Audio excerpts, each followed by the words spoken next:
পড়ি কি মরি করে ট্রামটা থেকে নামলাম। ওরে বাবা, কি ভিড় কি ভিড়! ও তা ভিড় হবে না? আর কটাই বা দিন বাকি, মা দুর্গা তো এলেন বলে। কথাটা বেমালুম সত্যি। আগামী পরশু মহালয়া, ঢাকে কাঠি পড়তে আর বেশি দিন বাকি নেই। শিউলির গন্ধে শহর পর্যন্ত ম ম করছে। শরতের সন্ধেবেলায় খুশির আমেজ নিয়ে অফিস ফেরত মটলেনে পৌঁছালাম। দাঁড়া বিভূতি, পাসিং শোটা নিয়ে নি। হ্যাঁ, তুমি কেন? আমি দেখি জল খাবার কি নেওয়া যায়। কিশোরীকে রেখে আমি খাবারের দোকানে ঢুকলাম। সবে মাত্র কড়া নামিয়েছে, তাতে গরম সিঙ্গারা আর নোনতা নিমকি। উষ্ণ গন্ধেই অর্ধেক খাওয়া হয়ে যায়। বড় একটা ঠোঙা ভরে সিঙ্গারা নিলাম। নাক টেনে শ্বাস নিয়ে কিশোরী বলল, উফ, কি গন্ধ বেরোচ্ছে ভাই, সন্ধেটা জমে যাবে। হ্যাঁ, চলো তাড়াতাড়ি এখন, নইলে সব ঠান্ডা হয়ে যাবে যে। হ্যাঁ হ্যাঁ, চলো চলো। ঝটপট তারানাথের বাড়ি পৌঁছলাম। দরজা খোলাই ছিল। ভিতরে ঢুকতে যাব এমন সময় চারির গলা পেলাম। কখন তোমার জলটা দিয়ে গেছি বাবা, এখনো খাওনি? ঠিক মতো জল না খেলে কি হবে? খেয়ে নাও, আমার সামনে গ্লাসটা খালি করো দেখি। আমরা পায়ে পায়ে ভিতরে ঢুকে গেছি। ততক্ষণে তারানাথ বসে আছেন। তার সামনে হাতে একটা বড় গেলাস ভরা জল।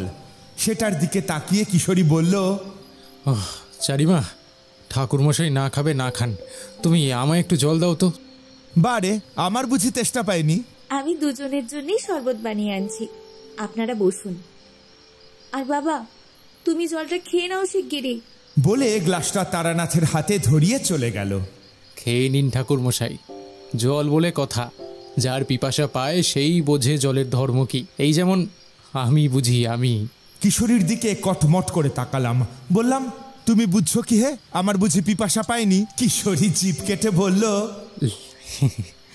আমাদের দুজনেরই পেয়েছে। এই ফাঁকে তারানাথ গ্লাস শেষ করে ফেলেছেন। তখনই চারি দুহাতে দুটো বড় গ্লাসে ঘোলের শরবত গুলে নিয়ে এলো। বিনা বাক্য ব্যয়ে সেই গ্লাস দুটো হাতে তুলে নিলাম আমরা। তারানাথ খালি গ্লাস মেয়ের হাতে দিয়ে আমাদের দিকে চেয়ে বললেন, সেইবার এমনই শরৎকালে আর একজনের তোমাদের মতোই পিপাসা পেয়েছিল। সত্যি কথা, যার পিপাসা পায় সেই বোঝে জলের মর্ম। মানে? কিশোরী অর্ধেক ঘোল খেয়ে প্রশ্নটা করল। তারানাথ বললেন, মানে একটা কাণ্ড হয়েছিল একবার আর কি। পরিষ্কার বুঝলাম গোড়াপত্তন হয়ে গেছে। এইবার অঙ্কুর দেখার পালা। দুজন গ্লাস খালি করতেই চারি বলল, দিন কাকা বাবু, আমাকে দিন। তিনটে গ্লাস নিয়ে চারি চলে যাচ্ছে। তাকে ডেকে কিশোরী বলল, চারিমা, এই মোড়কটা নিয়ে যাও তো। তাই তো, আমারই ভুল, নাও মা। বলে জলখাবারের মোড়কটা চারির হাতে দিলাম। কিশোরীও হাত খালি করল। পাঞ্জাবির পকেট থেকে পাসিং শো বার করে তারানাথের দিকে বাড়িয়ে দিল কিশোরী। নিন ঠাকুরমশাই। পাসিং শো হাতে নিয়ে তারানাথ একটু হাসলেন। তারপর চারিকে বললেন, যা চারিমা, ওগুলো আর ঠান্ডা করিস না। হ্যাঁ, যাচ্ছি। চারি চলে গেল। তারানাথ বলতে শুরু করলেন। সম্ভবতই প্রথম সহজে আরম্ভ করলেন তিনি। আমরা যে যার জায়গায় বসলাম। সঙ্গে সঙ্গে চারি আবার এলো। আপনারা খান, আমি চা করে আনছি। নিমকি সিঙ্গারা শেষ হতেই চায়ের পাঠও শুরু হয়ে শেষ হলো। তারানাথ পাসিংশ ধরিয়ে ধোঁয়া ছড়িয়ে বলতে লাগলেন, ৪৫ বছর আগের কথা। আমি চলতে চলতে গিয়ে পড়েছিলাম মেদিনীপুর অঞ্চলে এক গ্রামে। তখন পায়ে হেঁটে বাংলাদেশও ঘুরেছি হে। গ্রামটার নাম খুব সম্ভবত জগৎবাটিপুর ছিল। তা তখনও এমনই শরৎকাল। চলতে চলতে বড়ই ক্লান্ত লাগছে, সন্ধে হয়ে আসছে। আমি গিয়ে পড়েছি একটা নদীর ধারে। আহামরি নদী কিছু নয়, তবে বোঝা যায় শিলাবতীর সঙ্গে এর যোগাযোগ আছে। তারই একটা ছোট শাখা বলতে পারো। গ্রীষ্ম গিয়ে বর্ষা গিয়ে শরৎ এলে হবে কি, গরম তখনও বেশ বোঝা যায়। নদীর ধার মোটামুটি শূন্য, চারপাশে কাশ আর শেফালির গাছ। বড় বড় গাছ আছে কিছু। এক ঝাঁক পাখি বাতাসের অন্য প্রান্ত থেকে এদিকেই উড়ে আসছে, কিচিমিচি গান করছে তারা। প্রকৃতির প্রেমে প্রাণ ভরে যাচ্ছে। হাতে পায়ে একটু জল দিলাম, তারপর অঞ্জলি ভরে জল খাচ্ছি, কেননা তেষ্টাটাও খুব পেয়েছে। এমন সময় শুনি একটা কান্নার আওয়াজ। কান্না? দুজনেই একসঙ্গে প্রশ্ন করলাম। হ্যাঁ, খুব দুঃখে কেউ যেন কাঁদছে। তাড়াতাড়ি আমি এদিক ওদিক তাকালাম, কিন্তু কাউকে দেখতে পেলাম না। কান্নাটা শোনা যাচ্ছে, কিন্তু কাঁদছে কে? আশেপাশে মানুষজন তো কেউ নেই। আর 5টা গ্রামের সন্ধ্যের সাথে এখানকার সন্ধ্যে ঘনিয়ে আসাটা যেন একটু আলাদা, সেটা স্পষ্ট বুঝতে পারলাম আমি। কান্নাটা তখনও ভেসে আসছে কানে। তারই উৎস ধরে আমি এবার একটু এগিয়ে যেতে লাগলাম। কান্নাটা ক্রমশই স্পষ্ট হচ্ছে। কি মনে হলো, আমি একবার ডেকে বললাম, কে কে কাঁদছে? কে কাঁদে অমন করে? কোনো সাড়া নেই। এদিকে আমি অনেকটা চলে এসেছি, কান্নাটা সেই একই রকম শুনতে পাচ্ছি, কিন্তু দেখতে পাচ্ছি না কাউকে। মনে হলো যেন কেউ আমারই সঙ্গে সরে সরে যাচ্ছে। এদিকে ততক্ষণে সন্ধে হয়ে আসছে। আজকে রাতটা এই গ্রামের ভিতরে কারুর বাড়ি বা কোনো চণ্ডী মণ্ডপে থাকবো ভেবেছি। সেই ব্যবস্থাও তো করতে হবে, মিছিমিছি সময় নষ্ট করলে চলবে না। এই ভেবে আমি পিছন ফিরলাম, আর অমনি দেখি আমারই ঠিক পিছনে দাঁড়িয়ে সে একটা বাচ্চা ছেলে। এই খোকা বাবু বলতে পারো। কত আর বয়স হবে, 4-5 বছরের বেশি নয়। সে কি অপূর্ব তার রূপ, তা আমি এক মুখে বলতে পারি না। তবে ফর্সা নয়, কালো, মেঘের মতো গায়ের রং। অস্তগামী দিনের আলোয় তাই দেখলাম। ওই মুখে একবার যার চোখ পড়ে, সে বোধহয় জীবনভর ওই মুখই দেখতে পায়, জেগে ঘুমিয়ে। এমনই তার লাবণ্য, কিন্তু তারই চোখে জল। আমি আকুল হয়ে তাকে বললাম, কি হয়েছে খোকা, তুমি কাঁদছো কেন? তুমি কি এতক্ষণ কাঁদছিলে? আমি কিন্তু তোমাকে খুঁজছি, আর দেখো দেখি তুমি আমারই পিছন পিছন ঘুরছো, অথচ আমি জানতেই পারিনি। সে এবার কান্না ভেজা গলায় বলল, আমি তো সবার সঙ্গেই ঘুরি, কিন্তু কেউ জানতে পারে না। আবার কেউ পারে, যার যেমন কপাল। কথাটা শুনে আমার সর্বাঙ্গ শিহরিত হয়ে উঠল। শিশুর মুখে এমন কথা, সে যেন আমায় টানছে। আমি খুব কাছে সরে গেলাম তার মুখের কাছে মুখ নামিয়ে বললাম, এ কথার মানে কি? তুমি কাদের ঘরের ছেলে? এমন করে একা একা পথে ঘুরে ঘুরে কাঁদছো কেন?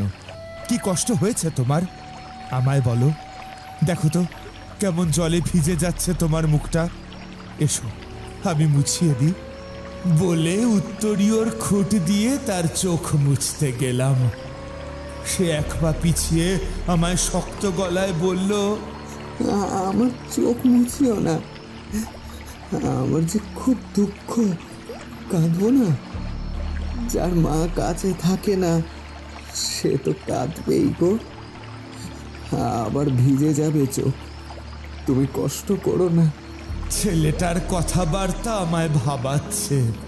সে এমন কথা বলছে যা একটা শিশুর মুখে মোটেই মানায় না।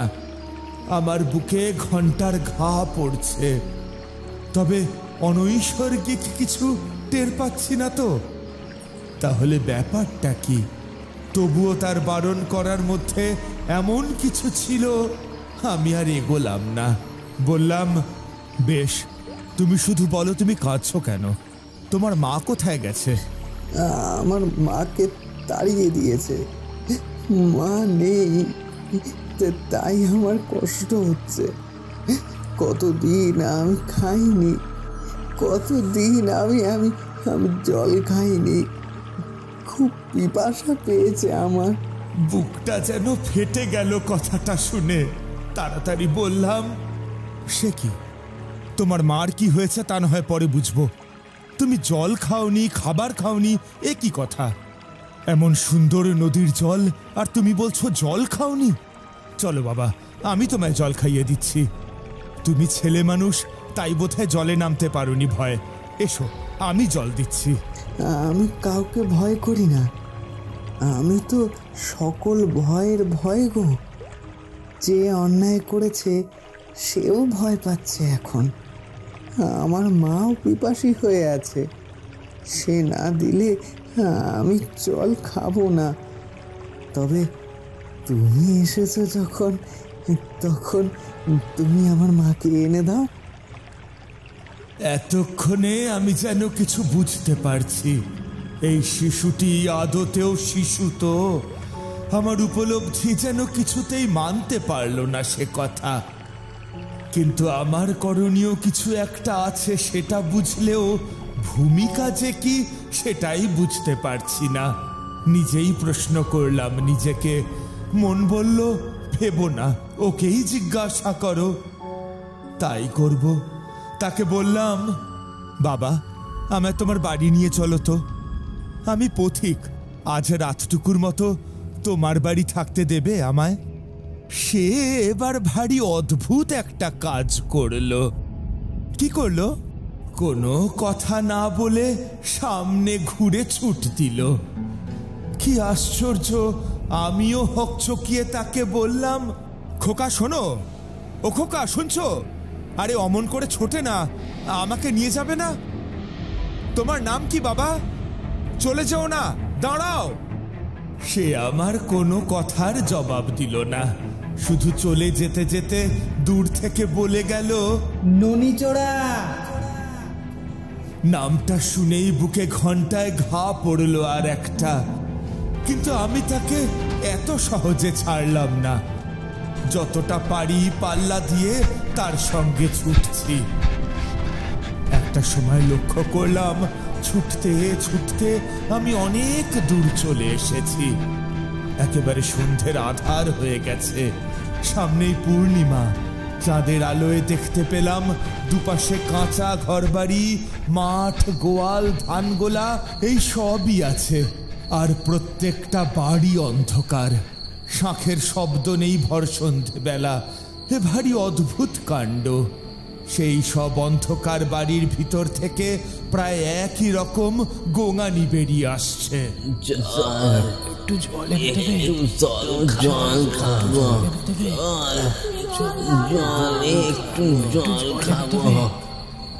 এমন শুনে মনে হলো এই গ্রামে কি কোনো অনর্থ ঘটেছে। ভাবতে ভাবতে চলতে লাগলাম, ছেলেটা গেল কোথায়? একেবারে মিলিয়ে গেল। এমনই ভাবতে ভাবতে হাঁটছি, এমন সময় এক ঘরের ভিতর থেকে মহিলা গলায় কান্না ভেসে এলো। তাকিয়ে দেখি বাড়িটা মাটিরই, তবে দোতলা। এই সব বাড়িকে বলে মাঠ কোঠা। এমন সময় এক মহিলার কান্না শুনলাম। ওগো, আর দম্ভ দেখাওনি, অনেক হয়েছে। তোমার অহংকারে গোটা গ্রাম মরতে বসেছে। ঘরের লক্ষ্মীরে ফিরায় আনো। আমার ছেলেটা কিছু জানে না। ভগবান, ভগবান, তুমি বিচার করো। স্বামী, তার তো আর অপমান চাইতে পারিনি, কিন্তু ওকে তুমি শাসন করো, এটুকুই তোমায় বলি। মহিলা গলাটাকে ধমকে একটা পুরুষালী গলা বলে উঠল, তোমার ঠাকুর আবার কি করবে কুমুদিনী? আমার বংশ আমি বুঝবো। ছেলের আমি আবার বিয়ে দেবো। কোথাকার কে একটা ঝিয়ের মেয়ে, সে হবে তালুকদার বাড়ির বউ? না না না, শশীবাবুর সঙ্গে কথা তো হয়েই আছে। তার মেয়ে বিন্দুবালাই এই বংশের বউ হয়ে আসবে। তুমি মেয়ে মানুষ, যা বোঝো না তা নিয়ে কাঁদুনি গেও না তো, যাও। কাঁদুনি নয়, তুমি বুঝছো নি, ছেলের বিয়ে দেওয়া তো দূরের কথা, গোটা গ্রাম জল না খেতে পেয়ে মরে যাবে গো। অধর্ম করেছো তুমি, নইলে কি এমন হয়? ওফ, কান খানা ধরিয়ে দিল। একটু চুপ করো এবার। তিনি তো চুপ করলেন, কিন্তু আমার পিছনে তখন দারুণ শোরগোল আরম্ভ হয়েছে। দোতলা বাড়ির দরজার বাইরে দাঁড়িয়ে আমি ভিতরের কথা শুনছিলাম, কিন্তু এইবার ঘাড় ঘুরিয়ে পিছনে দেখি শরীর ভেঙে পড়েছে এমন একদল লোক হেঁটে আসছে এই দিকে। আমি তাদের দিকে এগিয়ে গেলাম। আমায় দেখে একজন বলল, ইয়ে কি, আপনি কে? দেখে তো মনে হচ্ছে বামুন। জগৎ বাটিতে তো আগে কখনো দেখিনি। আমাদের কষ্ট কি আপনি কমাতে পারবেন ঠাকুর মশাই? খাল, বিল, পুকুর, ডোবা, কোথাও জল নেই। নদী থেকে জল আনা যায় না। কলসি যেন পাথরের মতো ভারী হয়ে যায়। ভরা জল ফেলে দিলেই আবার হালকা হয়ে যায় কলসি। জল না খেয়ে আমরা সব মরতে বসেছি। এখন আপনি বামুন হয়ে কিছু বিধান দিতে পারেন? মাতব্বর মশাই তো কিছুই করতে পারলেন না। দুটি বেলা তার কাছে আসছি আর যাচ্ছি। দেখো, তোমাদের কথা শুনে আমি বুঝছি, কিন্তু পুরোটা এখন বুঝিনি। তোমাদের মাতব্বর মশাইয়ের কাছে নিয়ে চলো আমায়, শুনি তিনি কি বলেন। হ্যাঁ, চলুন না, বাড়ির ভিতরে চলুন। এটাই তো তার বাড়ি।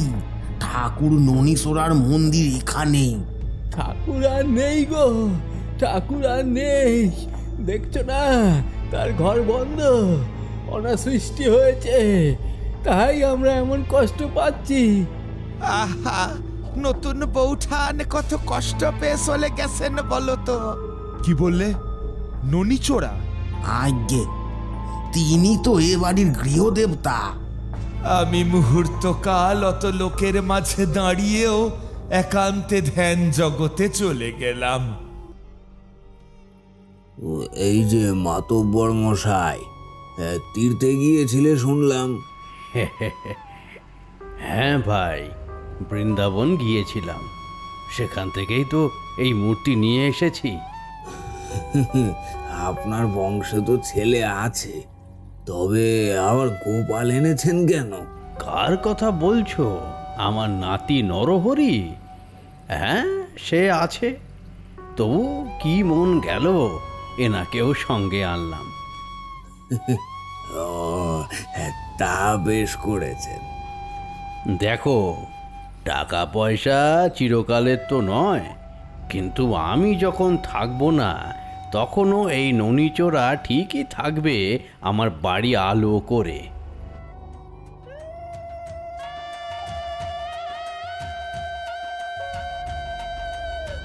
কি হলো, অমন করে ডাকলে যে?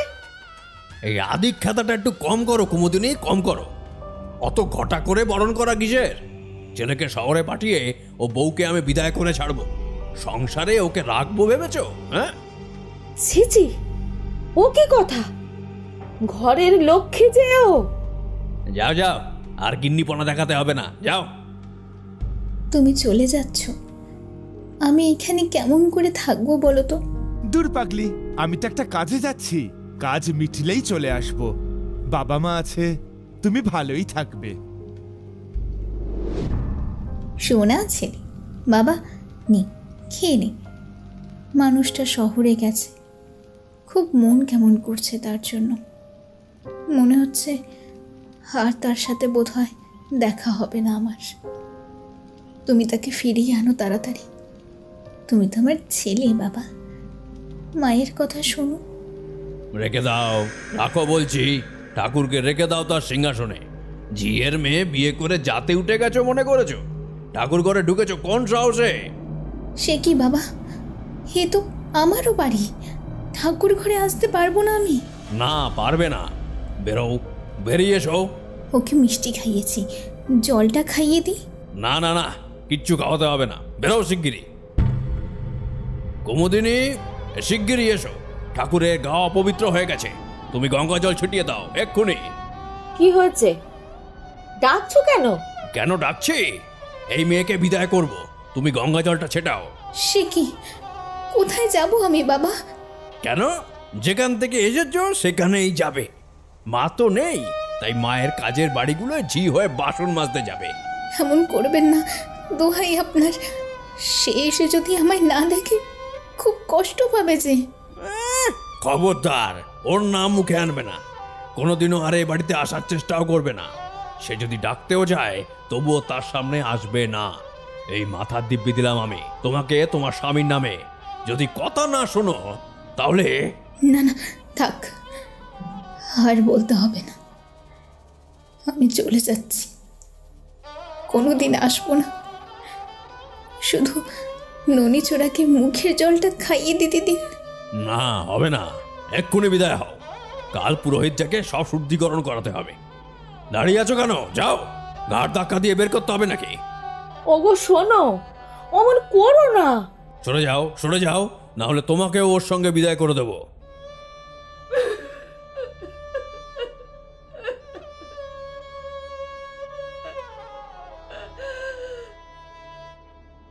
শশীবাবুকে খবর দিলেই হয়। এবার কালই খবর পাঠাবো আমি। কাজটা কিন্তু ভালো করলে না।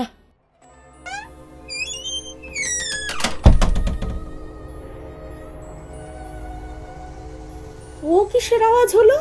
হ্যাঁ, চলো তো দেখি। এ কি করে হলো? হয়তো হাওয়ায় হয়েছে। না, আমার আমার মনটা কেমন করছে। তুমি দরজাটা খোলো একবার। কই, কিছুতেই খুলছে না তো। সরো, আমি দেখছি। উফ, কি শক্ত করে ইটে গেছে, কিছুতেই খুলছে না। ও আর খুলবেও না। তুমি যে কি অনাথ সৃষ্টি কাজ করলে তা তুমি ভাবতেও পারছো না। বৌমার চোখের জলেই এমন হলো। চুপ করো, ও বেলা লক্ষণকে ডাকিয়ে দরজা খুলতে বলবো, সে ঠিক খুলতে পারবে। আমার গায়ে জোর নেই, তাই আমি পারছি না। এখন চলো তো, চলো, ভাত বাড়বে, চলো। একই গ্লাস খালি কেন? জল দাওনি? এই তো জল নিয়ে এলাম সবে। যাও যাও, বৌমার চোখে মাথা খারাপ হয়ে গেছে তোমার। যাও, জল নিয়ে এসো, যাও।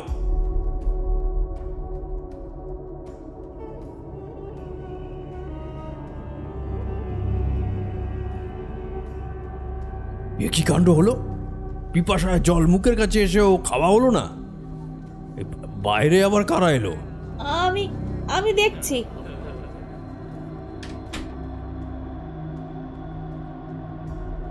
মাতব্বর মশাই, কি কাণ্ড হচ্ছে জানেন? কি হয়েছে? আমাদের কারোর ঘরে জল থাকছে না, এমনকি পুকুরগুলো পর্যন্ত শুকিয়ে গেছে। তোমরা কি সব নেশা করেছো? আপনি কি বলছেন চাতা? চলুন না, দেখবেন, চলুন। আমাদের কথা বিশ্বাস না হয় দেখবেন, চলুন। হ্যাঁ, তাই যাবো। ওগো, ভাত ছেড়ে ওঠো না। তোমার ভাত তুমি খাও, আমি গিয়ে দেখে আসি বজ্জাতগুলো বলছে কি। এই যে দেখেন কর্তা, পালেদের পুকুরে জল নাই। ঘোষেদের ডোবাও শুকিয়ে গেছে। নাপিতের বাড়ির নালাটাতেও জল নেই গো। এই দেখেন, এই কুয়োটাতেও জল নাই। এদিকে আসেন কর্তা, রামখুড়ো কর্তাকে এই দিকে আনো। দেখেন, এই পুকুরটাও খালি। নদীতে যাও, নদী থেকে জল আনো।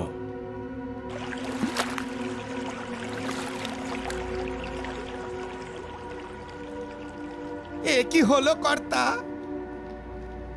গ্রামে জল নাই আর নদীতে আসে, কিন্তু সে জল আমরা নিতে পারছি না। কলসি যেন জলের তলায় কে টেনে নিচ্ছিল, এতই ভারী হয়ে গিয়েছিল পাথরের মতো। তাই তো বটে, সকালেও দেখেছি সব ঠিক ছিল, আর এই দুপুরে এমন অবস্থা হলো কি করে? এ তো আর বৈশাখ মাস নয় যে রোদের তাপে জল শুকিয়ে যাবে। শরৎকালে এ কি কাণ্ড! তোমরা যে যার ঘরে চলে যাও, আমি দেখছি কি করা যায়। গুরুদেবকে খবর দিতে হবে। এ ভারী অস্বাভাবিক ব্যাপার। আমি এখন আসি, কেমন?